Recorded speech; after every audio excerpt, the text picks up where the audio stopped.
Pattie Boyd was described as the great love of your life. True? I don't know.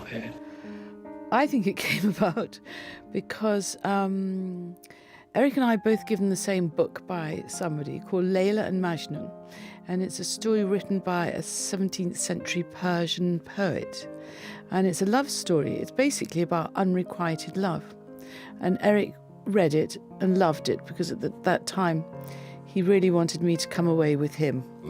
Although I was most insistent that I was still married to George. Pattie Boyd inspired some of the greatest love songs of all time. Something, Layla, the hits everyone knows by heart.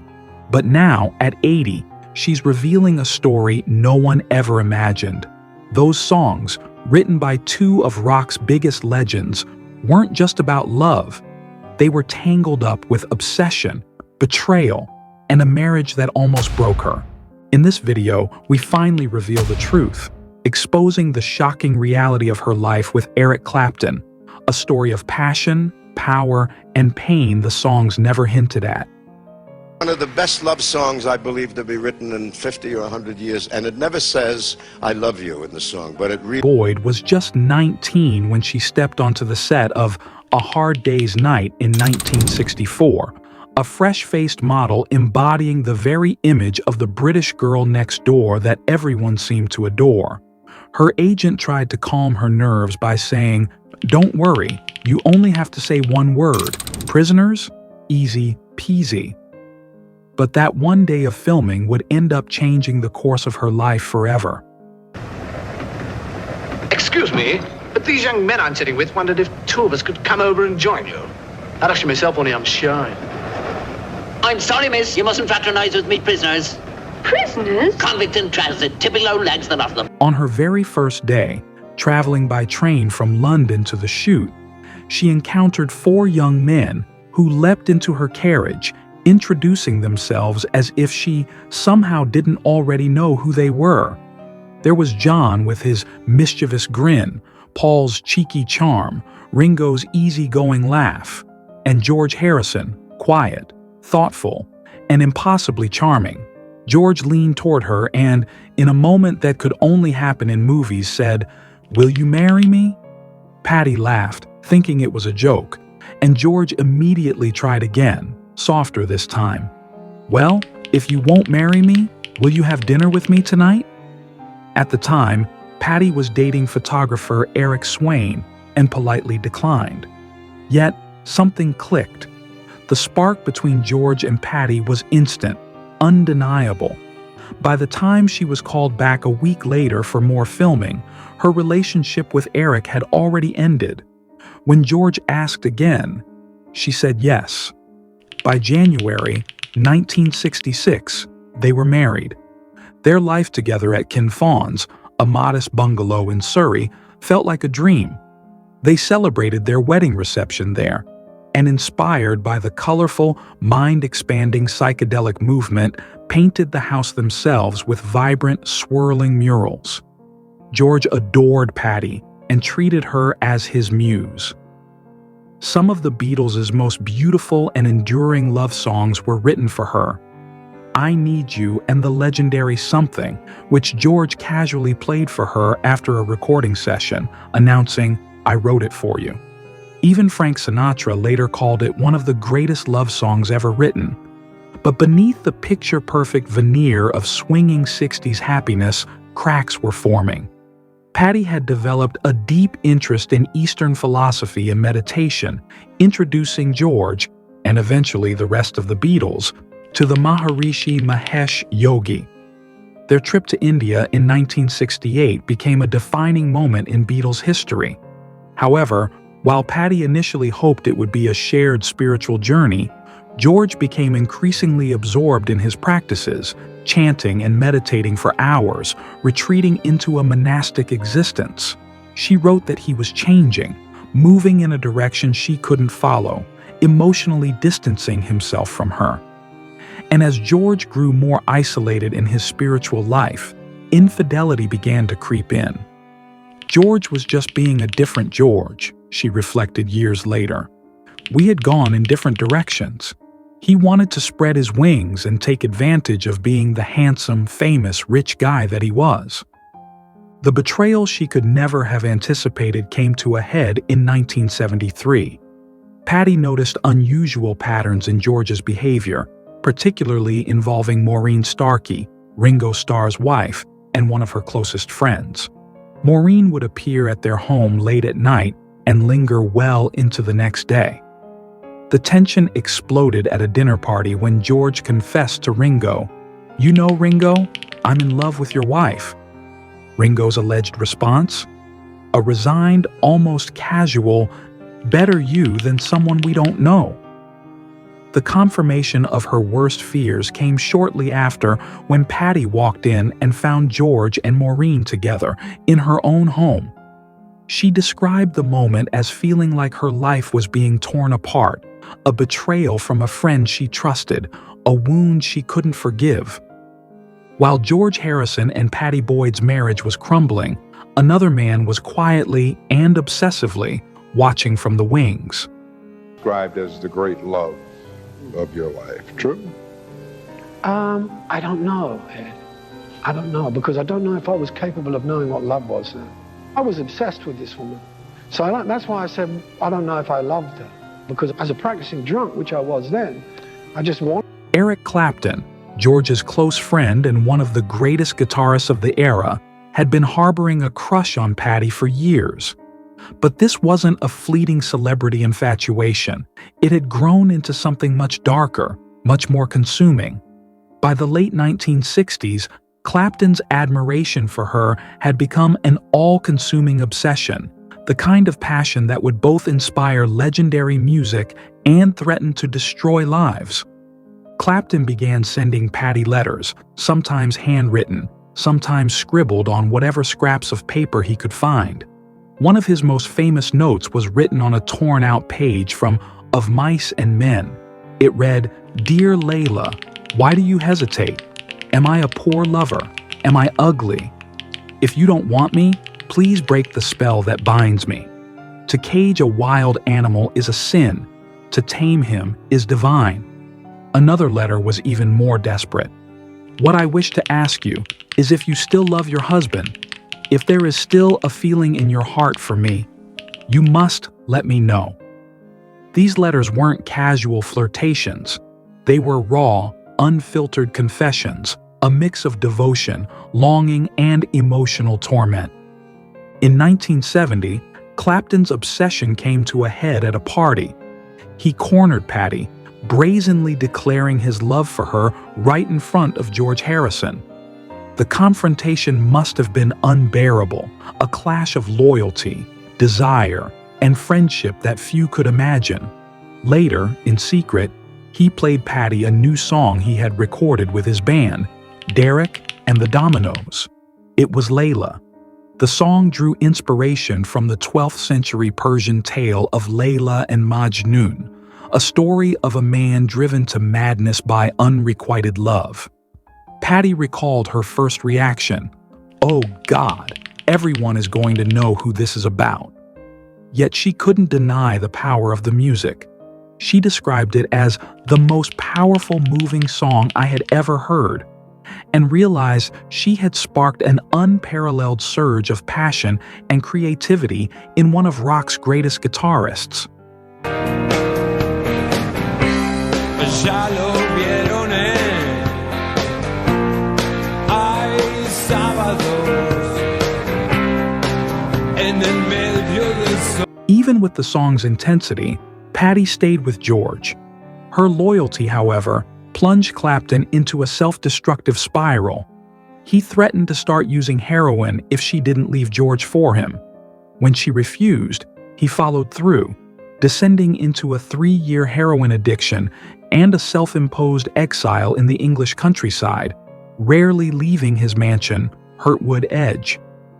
It was a dark, turbulent period, fueled by longing, obsession, and heartbreak. By the time Pattie finally left George in 1974, Clapton's life had already been irrevocably shaken. Once together, their relationship became headline fodder, celebrated and romanticized by the press. Their wedding in Tucson, Arizona, in March 1979 was an intimate affair, attended by only close friends. They later held a bigger reception at Clapton's English estate, where rock royalty like George Harrison, Paul McCartney, and Ringo Starr showed up. Ringo even led an impromptu jam session on a stage Clapton had set up in the garden. George, ever the gentleman, jokingly called Clapton his husband-in-law, and the press gleefully painted it as the perfect ending to one of rock's most famous love triangles. But behind the cameras, the picture wasn't so perfect. The intensity of Clapton's obsession, the years of addiction, and the weight of public scrutiny meant that their fairy tale was already tainted. The warning signs appeared almost immediately. At their wedding rehearsal dinner in March 1979, Eric Clapton, having swapped his heroin addiction for severe alcoholism, was so drunk he could barely stand. Pattie tried to laugh it off, telling herself it was nerves or just the excesses of rock and roll life. But deep down, she knew this was a dark omen. From the very beginning, the marriage carried the shadow of chaos. Clapton's drinking wasn't just a bad habit. It was an all-consuming force that dictated the rhythm of their lives. On tour, he would down 2 bottles of brandy before a sound check, and at home, he always had a glass of brandy and lemonade waiting by the bed. Pattie described him in her autobiography as living like an animal, unpredictable and dangerous. A man trapped in his own storms of anger and addiction. The mistreatment, both physical and emotional, came quickly and relentlessly. Nights often became terrifying loops of drunken fights, broken furniture, and non-consensual intimacy. Each violent episode was typically followed by a half-hearted apology the next morning, a shallow attempt to smooth over the chaos. Pattie wrote about the terror she felt. "I would pray he would pass out and not touch me." The constant fear took its toll, and she began to drink herself, matching his pace in a desperate attempt to numb the pain and escape the relentless tension that had overtaken her home. Adding to the misery was their shared struggle with infertility. Despite the public image of romance and glamour, the couple endured 2 grueling cycles of in vitro fertilization in 1984 and 1987. Each attempt ended in devastating miscarriage, a heartbreak that Pattie endured largely in silence. She spoke of the private grief and crushing disappointment that accompanied each failed attempt to start a family. But while Pattie battled the silent, excruciating pain of infertility, Eric's betrayal continued to escalate. By 1985, she discovered that Eric had fathered a daughter, Ruth, with his recording studio manager, Yvonne Kelly.